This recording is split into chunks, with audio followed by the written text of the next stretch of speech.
Welcome back to Fox Recaps.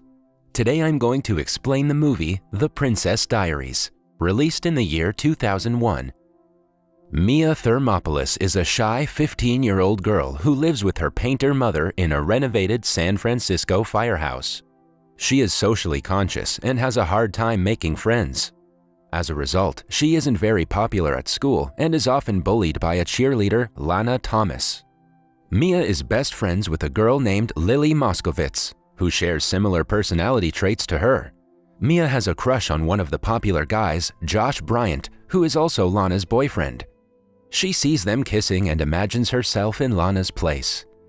That day, Mia goes against Josh in a debate competition. A confident Josh makes everyone cheer with his bold opinions, but when it is Mia's turn, she stutters, making the entire class laugh at her. Humiliated, she runs away as everyone makes fun of her. After school, her mother says that her grandmother on her father's side has come to San Francisco from Genovia and wishes to meet her. Mia is confused as to why she wants to meet all of a sudden when she has never bothered to contact them till now. The next day after school, she goes to the address and ends up in front of a massive mansion. She is welcomed by a butler who leads her to her grandmother, Clarice Rinaldi. Mia is then informed that her grandmother is actually the Queen of Genovia, a small European kingdom. The reason she wanted to see Mia was to inform her that her father was Crown Prince of Genovia and, due to his recent death, she is now the next in line to the Genovian throne. At first, Mia thinks that the old woman is joking, but she soon puts two and two together and is beyond shocked to find out that she is a princess who is now responsible for an entire kingdom.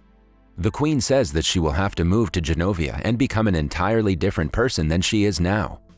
Overwhelmed by all the information, Mia refuses to be a princess and runs away.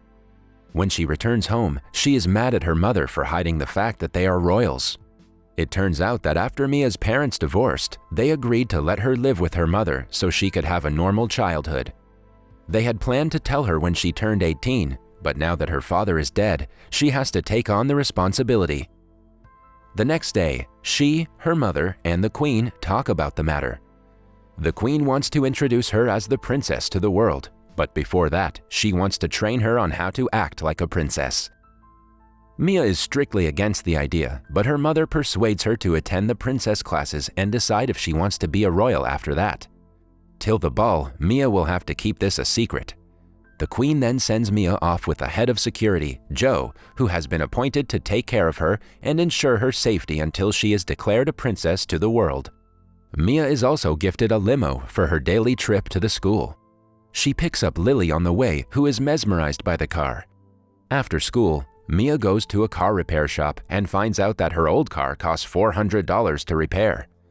Lily's brother Michael, who works in the shop, has had a crush on Mia for a long time, but she hardly acknowledges him. Following that, Mia goes to the mansion for her first princess lesson. The queen critiques her looks and tells her assistant everything that needs to be changed. She also teaches Mia about good posture and hygiene that a princess should possess. Following that day, Mia learns about all the royal etiquettes, from dancing to dining to personal presentation. Every day after school, she goes to the mansion for the lessons. Because of this, she and Lily hardly get to spend time together. Since Mia is Lily's only friend, she gets very lonely for the next couple of days. One day, the queen invites an Italian stylist, Paolo, to do a makeover on Mia. He compliments Mia on her natural beauty, although his expression says otherwise. Paolo and his assistants pluck her eyebrows, straighten her hair, and give her facials and manicures to make her look much more presentable. He also breaks her glasses and makes her wear lenses instead. By the end of it, Mia looks like a completely different person. The queen is impressed by her granddaughter's new look, but she strictly tells Paolo and his assistants to keep the makeover a secret. The following day, Mia and Joe go to pick up Lily for school. Michael sees her new look and is mesmerized by her beauty. Lily, however, is not very happy about the makeover because she thinks her friend is turning into one of the mean girls at school. She makes Mia wear a hideous hat to hide her new hair. The two get into a massive argument because she thinks Mia is going to ditch her one of these days. Not being able to handle her friend's indifference, Mia tells Lily the truth. Suffice it to say that Lily is surprised, but she agrees to keep it a secret when Mia explains that it is for her safety. When in class, Lana bullies Mia to take the hat off, and everyone is surprised by her beautiful hair. The following day, Michael asks Mia to come to a music convention that he is going to perform in. He is really passionate about music and hopes she will be there to watch him perform. Mia promises to come but is dismissive about it. When she reaches school, she is swarmed by reporters who ask her several questions about being a princess. The secret has somehow gotten out and Mia is in trouble. She believes that Lily told it to everyone, but Lily insists it wasn't her. When the situation gets out of hand, the Queen comes to the school. They find out that the stylist Paolo was the one who told the media about Mia to claim his way to fame. The next evening, the Queen holds a royal dinner party where she presents Mia to some high-ranking royals from around the world. The dinner goes pretty well until Mia accidentally lights a guest's sleeve on fire and dumps his arm into an ice bucket. As she tries to pick it up, the servers trip and fall to the ground, dropping the fruits onto the guests. The Queen sits holding her head at the disastrous dinner, but the guests laugh it off. In the next training season, contrary to Mia's predictions, the Queen isn't mad at her. In fact, she cancels all her meetings to spend a day with her granddaughter. They go to the arcade together and have a lot of fun. The Queen plays all of Mia's favorite games, takes pictures with her in a photo booth, and tries her favorite corn dogs.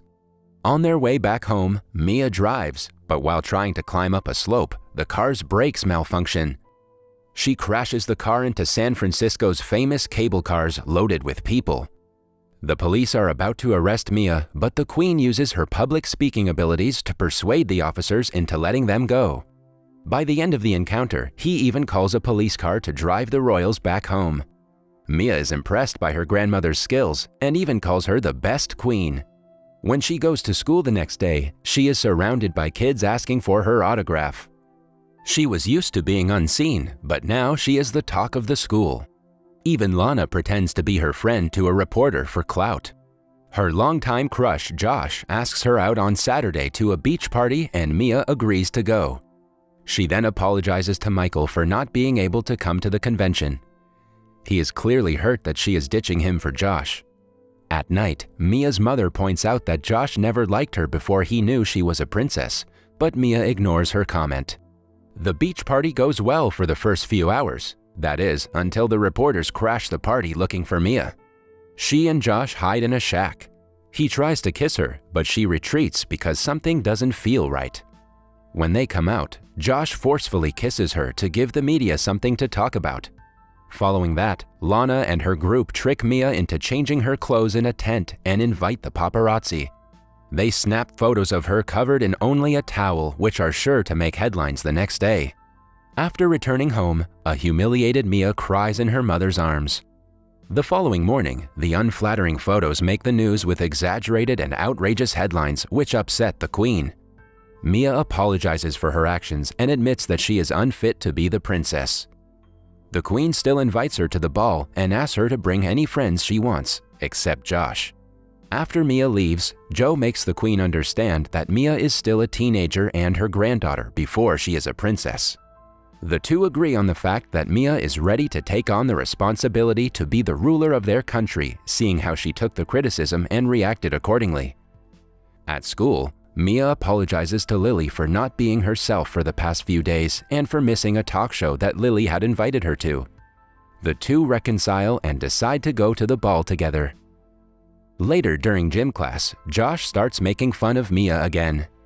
She hits him with a ball and wins a baseball match against him to teach him a lesson. In the evening, Michael comes to her house to deliver her car from the car shop. Mia apologizes for not coming to his show and invites him to be her date at the ball.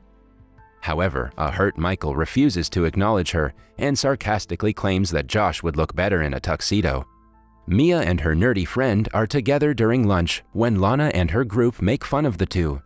Having had enough of the bullies, Mia smothers ice cream on Lana's dress, embarrassing her in front of everyone. Later that day, the Queen apologizes for being harsh on her and asks her to give a speech to renounce her title to the people at the ball. She also hands Mia a diary that her father wanted to give her for her 16th birthday. After she leaves, Mia decides to run away to Colorado, scared of disappointing the Queen and the people at the ball with her speech. The responsibility feels like too much burden for her, so she has decided to take the easiest way out. After packing the bags, she reads a letter her father had left her. In the letter, he explains the importance of courage for a royal. He also claims that he loves her mother and her very much. Touched by his words, Mia changes her mind and decides to go to the ball. Since she had told everyone she would come to the ball herself, she has to drive in the pouring rain. To her misfortune, the car breaks down on the way. Somewhere else, Michael receives a pizza with "sorry" written on it. After realizing that Mia is making an effort to make him feel better, he decides to go to the ball. Just when Mia starts to give up, Joe arrives in the limo and picks her up. When Mia doesn't arrive for a long time, the Queen starts the speech. In the middle of it, she sees Mia drenched from head to toe, ready to talk, so she leaves the stage for her. At first, Mia stutters like she usually does when speaking in public, but then she remembers her father's words and gives a heartfelt speech to the crowd. At the end of the speech, she announces herself as the Princess of Genovia, making the guests applaud. Moments later, she is crowned as the princess. She then changes into a beautiful dress and dances with Michael. The pair excuse themselves and come to the garden. Michael expresses his feelings to her, and the two finally kiss. In the following scene, we see Mia flying to Genovia to officially take on the duty of being a royal. Her mother is also moving with her, and Michael and Lily are visiting for summer vacation. At the end of the movie, we are shown the massive palace of the Royals of Genovia. That was all from the video. I hope you liked it. Subscribe for more content like this and hit the like button to help us out. Also, leave a comment if you want us to recap your favorite movie. Until next time, take care.